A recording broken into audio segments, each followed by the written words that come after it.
নমস্কার বন্ধুরা, রিনা সাহা ইউটিউব চ্যানেলে আপনাদের সকলকে জানাই স্বাগত। বন্ধুরা, মা বিপত্তারিণী পুজোর দিন জ্বালিয়ে দিন 13টি মাটির প্রদীপ। এই একটি জিনিস দিয়ে মা বিপত্তারিণীর অশেষ কৃপা লাভ করবেন। মায়ের আশীর্বাদে সমস্ত বিপদ থেকে রক্ষা করবেন মা। বাড়ি থেকে সমস্ত ধরনের নেগেটিভ এনার্জি থেকে মুক্তি পাবেন। আষাঢ় মাসের শুক্লপক্ষের শনি এবং মঙ্গলবার তিথির মধ্যে পালিত হয় বিপত্তারিণী পুজো।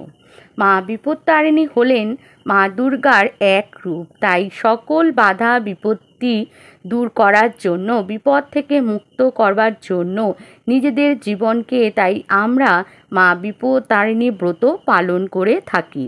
বন্ধুরা, সবার প্রথমে জেনে নেব 2025 সালে বিপত্তারিণী পুজো কবে। পঞ্জিকা অনুসারে 2025 সালে মা বিপত্তারিণী পুজোর সঠিক সময়সূচি। বন্ধুরা, সারা বছরই মা বিপত্তারিণীর পুজো হয়ে থাকে, কিন্তু সেই বিশেষ মুহূর্তে বিপত্তারিণী পুজো ব্রত যদি আমরা নিষ্ঠা ভরে এবং ভক্তি ভরে ও শ্রদ্ধার সাথে ব্রতের নিয়ম মেনে করি, তাহলে আজীবন বিপদ মুক্ত থাকতে পারি নিজের পরিবার ও নিজের প্রিয়জনদের রক্ষা করার জন্য। আষাঢ় মাসের শুক্লপক্ষের দ্বিতীয়া তিথি থেকে আষাঢ় মাসের শুক্লপক্ষের দশমী তিথির মধ্যে শনি এবং মঙ্গলবার পালন করা হয় মা বিপত্তারিণী পুজো বা ব্রত। বন্ধুরা, 2025 সালের প্রথম বিপত্তারিণী পুজো কবে? 28শে জুন শনিবার 2025 প্রথম বিপত্তারিণী পুজো। এই তারিখটি হলো আষাঢ় মাসের শুক্লপক্ষের দ্বিতীয়া তিথি। এবার আমরা জেনে নেব আষাঢ় মাসের দ্বিতীয় পূজাটি কবে। 1 জুলাই 2025 মঙ্গলবার বিপত্তারিণী পুজো। দুটো তিথি আছে। যারা যারা প্রথম তিথিতে পুজো করতে পারবেন না, তারা অবশ্যই দ্বিতীয় তিথিতে পুজো সম্পূর্ণ করে নেবেন। 2025 সালের প্রথম যে দিন মা বিপত্তারিণী পুজোর সময় কি আছে তা জেনে নেব। 28শে জুন শনিবার 2025 ভোর 4:45 থেকে সন্ধ্যে 6:09 পর্যন্ত প্রথম বিপত্তারিণী পুজোর সময়। 2025 সালের বিপত্তারিণী পুজোর দ্বিতীয় সময়সূচি। ব্রতের সময়সূচি 1 জুলাই মঙ্গলবার ভোর 5:30 থেকে ব্রতের সময় শুরু হচ্ছে এবং শেষ হবে সন্ধ্যা 5:09 মধ্যে। বন্ধুরা, জেনে নেব বিপত্তারিণী ব্রতের কি কি উপকরণ লাগবে। হ্যাঁ, 13টি ফুল, 13টি ফল, ঘট, নতুন গামছা, নতুন শাড়ি, শীষযুক্ত ডাব, 13টি পান, 13টি সুপারি, 13টি গিট দেওয়া লাল ডোর বা সুতো এবং প্রত্যেকটি লাল ডোরে 13টি যেন দুর্বা ঘাস থাকে, সিঁদুর, চন্দন, কর্পূর, তেল এবং 13টি মাটির প্রদীপ ও 13টি লবঙ্গ এবং 13টি কর্পূর। এর সাথে নেবেন ধূপকাঠি, মোমবাতি, একটি পান, দানপত্র। দানপত্রে থাকবে চাল, কলা, কুমড়ো, ডাল। এটি আপনারা সাধ্য মতো বন্ধুরা দেবেন। মা বিপত্তারিণী পুজোর কিছু নিয়ম বিধি আছে, যে নিয়ম ছাড়া মা বিপত্তারিণী পুজো করা যায় না। বন্ধুরা, এবার জেনে নেব বিপত্তারিণী ব্রতের সেই 13 বিধি নিয়ম কি, যে নিয়মগুলি অবশ্যই পালন করতে হবে। সবার প্রথম হলো সেই দিন পুজো, তার আগের দিন অবশ্যই নিরামিষ আহার গ্রহণ করবেন। এর যেটি করতে হবে, স্নান করে লাল বস্ত্র পরিধান করবেন। বন্ধুরা, বিপত্তারিণী পুজোর দিন কারোর সাথে ঝগড়া, কলহ, বিবাদ করবেন না। মা বিপত্তারিণীর পুজোর দিন অবশ্যই পশু পাখিদের খেতে দেবেন। বন্ধুরা, বিপত্তারিণী পুজোর দিন বাড়িতে কোনো গরিব দুঃখী এলে আপনার সামর্থ্য অনুযায়ী কিছু দেবেন, খালি হাতে ফেরাবেন না। বন্ধুরা, পুজোর দিন ব্রত পালনকারীরা লবণযুক্ত কোনো খাদ্য গ্রহণ করবেন না। আপনারা সন্দক লবণ দিয়ে খাবেন। বন্ধুরা, মা বিপত্তারিণী পুজো একবার করলে পর পর 5টি বার এই ব্রত পালন করতে হয়। বিপত্তারিণী পুজো চলাকালীন সময় নখ, চুল, দাড়ি কোনোভাবেই কাটবেন না। বন্ধুরা, মা বিপত্তারিণী পুজোর ডোরের একটি বিশেষ নিয়ম আছে। 13টি ডোর মায়ের চরণে নিবেদন করতে হবে।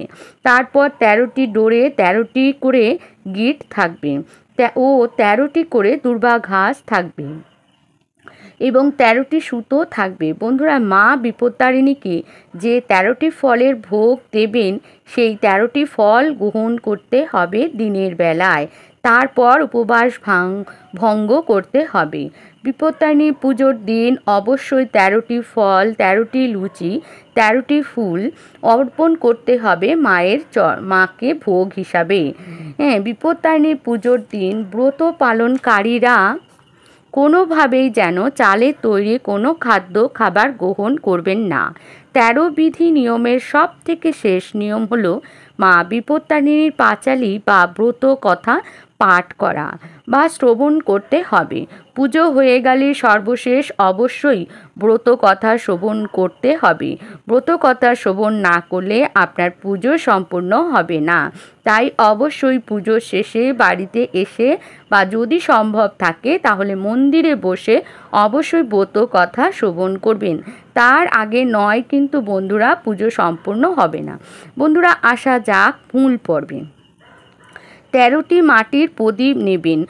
এই মাটির প্রদীপগুলো যেন কোনোভাবেই ভাঙা বা ফাটা না হয় সেই দিকে খেয়াল রাখবেন। খেয়াল রাখতে হবে। তুলোর সলতে নিতে হবে।